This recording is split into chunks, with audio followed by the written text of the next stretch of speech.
My father was one of the most selfish human beings you will ever meet, like disgustingly so. Only moving and thinking of himself, which is why to consider revenge against him would be foolish and even heartbreaking. He just did not care at all about destroying people. If he hurt you, you were hurt, not him. It is a truth I carry with me as I date men, and I think many women do as well. It is why we start WhatsApp or Facebook groups or go on TikTok rants about men, even naming names. Men will kill you and truly walk away acting like you do not have life to begin with. This felt especially true and daunting when one of the best dates of my life turned out to be married. There we were drinking and sharing plates, the chemistry palpable. I always look at surrounding tables, fellow couples, to see how their dates are going because it is fascinating. You have the sexual couple that have enough chemistry between them to light the place on fire. They kiss and touch as if no one is looking, but my eyes are watching. When it comes to PDA, I watch average couples like Bridgerton with romantic longing. If you show it, it's because you want me to see it. Already my new guy was holding my hand like the Netflix series, delicately and sweetly. Meanwhile, a couple next to us that were married might have taken a vow of silence. I can never imagine being in a relationship where I could not have fun and laugh with someone. That was what was so tragic and dangerous about my toxic exes. I liked them. When they were not trying to destroy themselves or me, they could be really funny, surprisingly thoughtful and cultured. They were selectively intimate, weaponizing physicality and vulnerability as the tools they used before they were about to break my heart into another bad situation, or after it, either way with the same intention of softening the blow. Even my dad, if he made me cry hard enough, would give me a hug and try to bring up a new TV show he was watching, remarking that out of all his children, I shared his entertainment tastes. Yet, new guy felt different. Chemical. He was intriguing in conversation, handsome in features, and the sexual chemistry was at the bed of our date, laying a foundation that would have been great until he said he was married. I still remember how much he smiled before. Suddenly he grimaced like a man that had eaten too much sugar and felt his stomach abruptly rumble.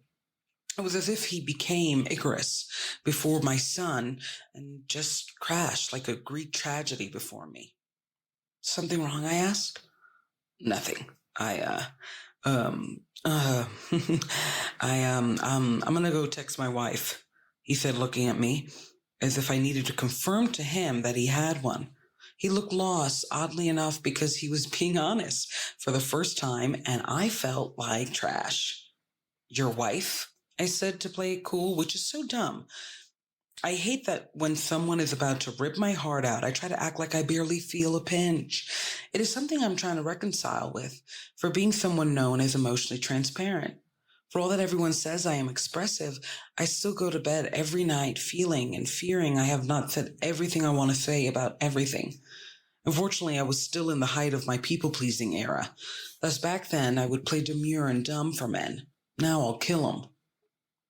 To be fair, I've never been one for immediate reactions. If anything, Daddy Recovery is proof. I'm barely just rummaging through my childhood and some makeshift courage to speak on my father's abusive, conniving ways, of which new guy oddly triggered. The entire night of jubilant flirtation diminished into two questions. Were you just using me to feel alive in your loveless marriage? Worse, were you planning to have an affair with me? Over the years, my father's petri dish knack for changing storylines transformed my mother into his legal other wife, into some sort of seductress that might have been in on his bigamy with the intention of getting a TLC special. As the years got materially better for him, he became spiritually decrepit, and our genuinely good souls evaporated under his gossip tongue. All that flushed over me, as I did not know how badly to react to something that slowly was revealing itself as putrid. I really liked this guy, and call me romantic, but he was feeding fantasies like the one where you retell your wedding party how you just knew on the first date. Yet the crashing revelation of his marital status made me wonder if anything was real. If, like my father, these were men trying to revive the dead parts of themselves with what society trained them to believe could, women. He looked flummoxed and tried to act like the date was actually a friendship date, as if those happen between men and women, or at least married men and single women. And he was just trying to see if we could be buddies.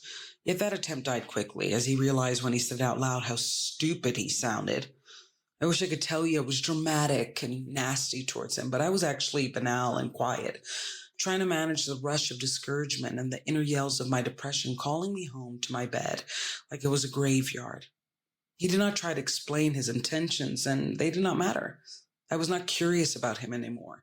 His charm wiped off of me like mud from an old boot.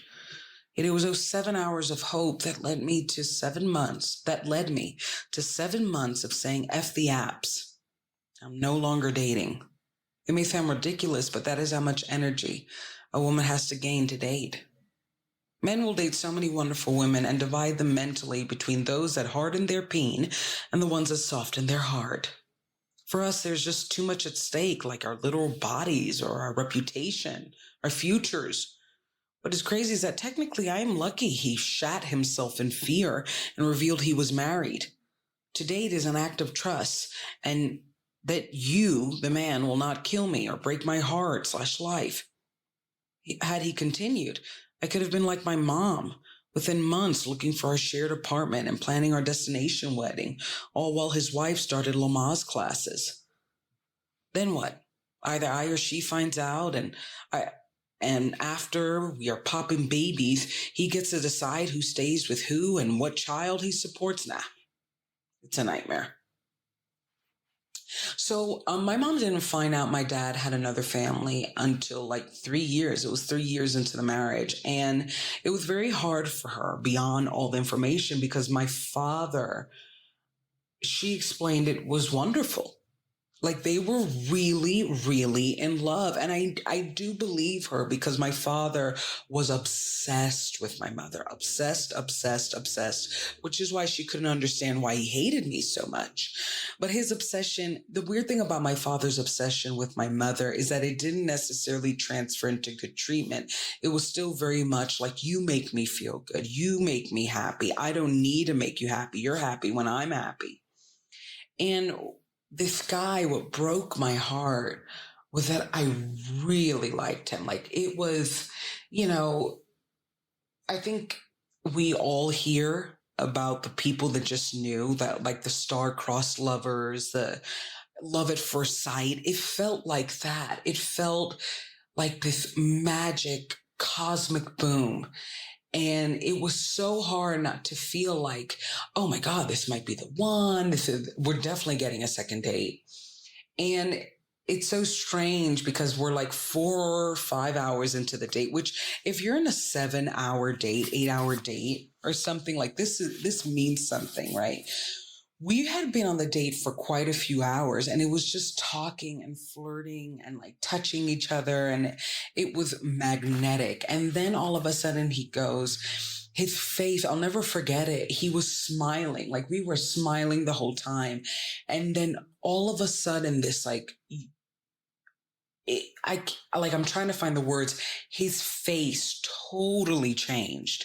He looked so nervous, so pale. And I think it was that he kind of picked up. He realized, oh shit, like I might be starting an affair right now. And I don't even think he did it for me. He did it for himself and the guilt he had, because I'm sure in his head it was just a date. She'll move on. Like he doesn't know my personal history. And he also isn't a woman and he doesn't understand that dating for us is totally different. Like there are so many jerks. Like men will meet fantastic, 50 million fantastic, wonderful women and just kind of go on chemistry and whether they're exhausted enough to actually build a relationship. I'm tired of dating and you're great. For women, we meet a lot of horrible, horrible guys. And even the guys that aren't horrible can't believe that other guys are horrible. So for us, it's a lot of like building our energy, and we're never without a level of double consciousness, right? Because of things like this, where it's like we're having a great day. Oh, he's married. Or I always mention my friend, like she was dating this guy and he didn't even live in the country. He was there for like 2 weeks and he said he lived in the city. And, we're so jaded. And to men, that's, I think in their perspective, I did it for me, right? I did it for the experience. I did it to know if I still had it in me. Maybe I did it to have an affair. But either way, he was the center of his own desires and his prerogative. And I feel like the center of my prerogative when it comes to romance and dating is to find a partner. And like most women, we're just looking for a partner, and now more than ever, women are so educated. They're really working on themselves to heal themselves and feel love for themselves because how hard dating is and because of this old school image, especially given to women, that men will fulfill you, that men will be partners to you. I'm the daughter of my mom, and so many of my friends, we saw our mothers, our aunts, our cousins, our sisters, our grandmas, be married to men that may have been our family, but they were horrible. You wouldn't pick them as partners and even sabotage them as partners. And when you grow up with that, as so many women do, there's just this feeling of like, I know men can destroy, and I don't want to be destroyed.